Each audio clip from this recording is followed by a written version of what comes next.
Memphis is going to Troy. Now, Memphis is currently 2-0. Ryan Satterfield's team has, well, they beat Georgia State, or they beat Georgia State. They beat Georgia State, yes, but they opened the season convincingly beating UT Chattanooga. Then they beat Georgia State pretty convincingly, and they're going up against the Troy Trojans team that hung 16 on Clemson before Clemson woke up. Now, they did have a hard time against Nichols. The Nichols Colonel, which is part of the Southland Conference, yes, an FCS school, has already beaten Incarnate Word, lost to West Georgia. Last year wasn't much of anything. But this Troy, was able to hang 16 on Clemson quickly. So it's not like Nick Gerard Parker has a lot to work with. He went 4-8 last year at Troy, first year as a head coach at Troy. It's not like Troy is, in 2023. Oh, wait, they were pretty good. They went 11-3 in 2023. In 2022, they went 12-2. 2021, they went 5-7. This is a Troy school. This is a school that expects some winning. They've seen what winning can be. It's an Alabama school, for God's sakes. Sun Belt Conference. You should be able to do this. Here's somebody that worked under David Cutcliffe, who was at Penn State under James Franklin, was at West Virginia, Notre Dame. He's worked for some really good coaches, but he's working with a program that is, yeah, not so good. But now Ryan Satterfield is 44-21 at Memphis. He's taken them 11-2, 10-3. Those were the past two seasons. The year before that went 7-6. His first full year there, he went 8-3. Now he had a 6-6 season the year after that. But this is somebody that knows how to win. Gerard Parker is somebody who's having to learn how to win. When he was a head coach, pretty much interim head coach at Purdue, he went 0-6 in 2016. So that's what you're looking at from a coaching standpoint, and from a team standpoint, Memphis has got the money put into their program. Memphis is expecting to compete for the AAC title. People don't realize that. And they are looking to get that college football playoff berth from South Florida. Because right now it's South Florida's to give or to lose. And they play South Florida. They play them October 25th. Now, there are other games that people are going to be paying attention to that weekend, but this is a must win for Miami. So let's take a look at these two teams. Also, if you love college football, especially I do cover some cover quite a bit of SEC football and other power conferences, but I love covering me some AAC conference. I love covering some Group 5 conference because I like putting them in perspective. So give me a like and a follow. It'll really help me out. It will, and it won't hurt you. So let's go. Hey folks, this is Paul with Redneck Sports. I want to thank you for viewing my video, and I want to give you one thought process. There was a famous coach at University of Tennessee by the name of General Robert Neyland. He had 6 maxims, but number 2 maxim is what everybody should apply to their life. Play for and make the breaks. When one comes your way, score. That's how to live your life right there. Now let's take a look at the Memphis Tigers. They're the visiting team, and that's who I normally start with. Their leading passer is QB1 Brendan Lewis. 38 of 48, 395 yards, 79.2% completion rate. He's thrown 1 touchdown by air Been intercepted once, was sacked once. He's also the leading rusher. 19 carries, 149 yards, 2 touchdowns. Trenton Smith, 23 carries, 134 yards, 2 touchdowns. Frank Peasant, 10 carries, 77 yards, 1 touchdown. Makari Bodiford, 15 carries, 45 yards, 2 touchdowns. Greg Desrosiers, 4 carries, 26 yards, 1 touchdown. Now, on the receiving side, Cortez Brant Brom has caught 5 balls, ran 84 yards, 1 touchdown. And that's the only touchdown on the receiving side. So if you shut down the run game, you're pretty much shutting down their offense, which isn't good. They've got now, mind you, Jamari Hawkins, another receiver's got 6 receptions, 121 yards, along with 50. Cortez Brom has got 25 yards. Sutton Smith, the running back, has got 5 receptions, 39 yards is his long. So they've got some possible, or they've got some good things going on there. On the defensive side, they've had 6 sacks on the year, 4 pass deflections, 3 interceptions. 2 of those were returned for touchdowns. Both of those returns for touchdowns. DeMarco Ward has got 10 tackles on the year, 2 interceptions. He's a defensive back. 58 yards, 2 touchdowns. Oh, and they've got a forced fumble. He doesn't. Somebody else does. That would be Everett Rusaw, their second leading tackler. 11 tackles, 1 forced fumble. Sam Brumfeld, 13 tackles, 2 sacks for 12 yards loss. Yeah, this is a dynamic uh, defense. Okay, Georgia State and Tennessee Chattanooga, but Tennessee Chattanooga is not a slouch when it comes to FCS football. Memphis has got an interesting offense. They got an interesting defense. Now, is it good enough to take on Tulane? Is it good enough to take on South Florida? Let's see here. Let's take a look at their schedule.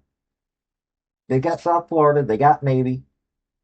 Yes, those are both teams you got to pay attention to. Oh, and next week after this Troy game, they have Arkansas coming to them. They're going to be playing Arkansas at home. Think about that. And their toughest in-game conference, or their toughest in-conference games.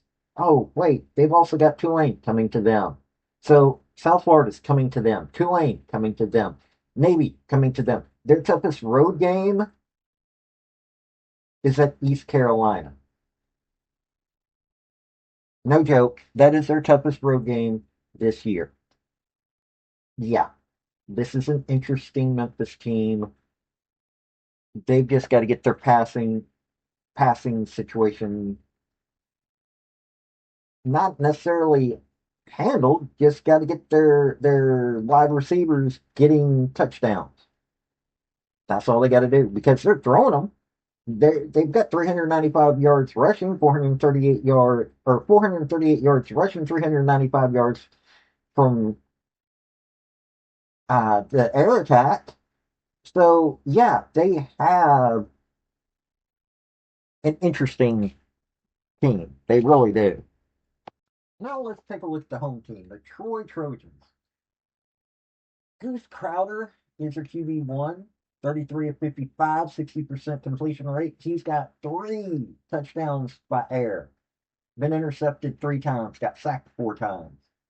Now, mind you, this is a team that, like I said, they played Nichols and they played Clemson. Nichols was a little closer than it should have been, but they did a pretty good job starting out on against Clemson. Tay Edwards, their leading rusher, 39 carries, 262 yards, 1 touchdown. Goose Crowder's got 17 rushes, 53 yards, 1 touchdown. They've only got 2 touchdowns that way. Their QB2 has not come into the game, so he's not got any stats. Trey Taylor is their leading receiver, 5 for 97 yards, 2 touchdowns by air. Ethan Comer's tight end, 7 for 73, 1 touchdown, and Roman Mothershed, 2 for 32, 1 touchdown. Yeah, they're a little lackluster. Little lackluster. On defense, not so much. 5 sacks, 5 passes deflected, 2 interceptions. One of those interceptions led to a touchdown. They got one forced fumble and one fumble recovery. Devin Lafayette has got 14 tackles. Jordan Stringer's got 14 tackles. Oh, by the way, Devin Lafayette's also got a sack, got a pass deflection. Jaquez White has got 11 tackles, one pass deflected, and an interception. It was only for a yard, but still, he got an interception. And TJ Thompson, linebacker, got 5 tackles. Okay, he's got an interception. Only had to run 4 yards to get the touchdown. This is an interesting defense. It's looking like they can handle. Uh, really does look like they can handle a Sun Belt Conference year. They've got 306. They got 350 yards by air. They've got 306 or 350 yards rushing. Sorry, 367 by air. So they're pretty balanced. Team Meadows is taking on the brunt of their offense, though. Their schedule, they're preparing for. Oh, they got Memphis this coming week. They're going to Buffalo. Yeah, Buffalo's no joke. South Alabama, that's a wild team. They're going to Texas State, not a team you want to go to. But they're going there. Got an Old Dominion that nobody can ever tell you what they're going to be, and a Southern Miss team that, well, Southern Miss may not be what they should be. But they've got a interesting season this year as well. They, I don't think they're built for it, but they're a good team. I think they're going to scare people. Gerard Parker, Gerard Parker, pardon me, is got a team that it's going to be competitive. I can see them going to a bowl game this year. I really can. I can see them going to a bowl game, even though they've got one heck of a start to have to deal with. Memphis, as a group of five school, can't sleep on anybody. You don't know what you're going to get when you're getting a group of five school. You don't know, they don't know what they're going to be giving when you're a group of five school, unless you're certain schools. Maybe you know what you're going to get. They know what they're going to give, they know what they're going to get. Army this year, not so much, but Army last year was the same way. Memphis is one of those, you know what you're going to get. As long as they're not sleeping. Ryan Satterfield cannot allow them to sleep in any game. Troy is one of those schools that you saw what they did against Clemson last week. They hung 16 on them before Clemson woke up. Clemson had to come back from being down 16 points. Think about that for a minute. You've got a Troy team that is at best. Went 4-8 last year under this head coach. They're at best. You're looking at their schedule. No joke. Memphis, Buffalo. Both those teams are scary. South Alabama, scary. Texas State, scary. UL Monroe, eh. Louisiana, nobody knows. That should be a loss, but you don't know. Arkansas State, Butch Jones can't figure out how to coach, so you don't know what you're going to get with him. Old Dominion, they don't know what they're going to get. Georgia State, nobody knows at this point. Georgia State should be, but they aren't. Southern Miss should be a decent team. Really should be. So, you know, they could go to a bowl game. They may not go to a bowl game. This is one of those teams that has not been built to the point that you can tell what they're going to give you.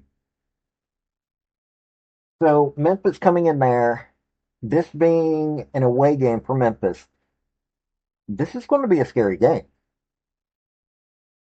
It really will be. Memphis is one of those teams that they should be competing for the AAC title. And as such, because they have Tulane, because they have South Florida, wins mean more right now. If they want that AAC title and getting a shot at the college football playoff berth, they've got to win these games.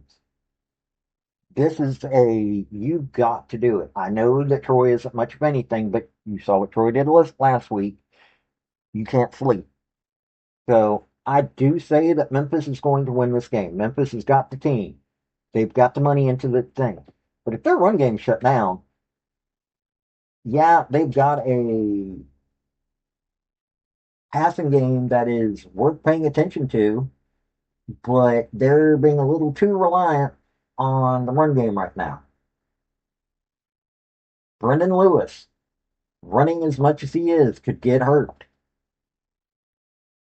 This is a must-win game for Memphis, and they should win it. It shouldn't even be that big of a deal. But Troy showing what they can do, and their chinks in armor both. This has been Paul with Redneck Sports. Y'all have a good day now. Bye. I want to thank you for watching my video. And if you like what you saw, like, subscribe, and comment. Y'all have a good day now.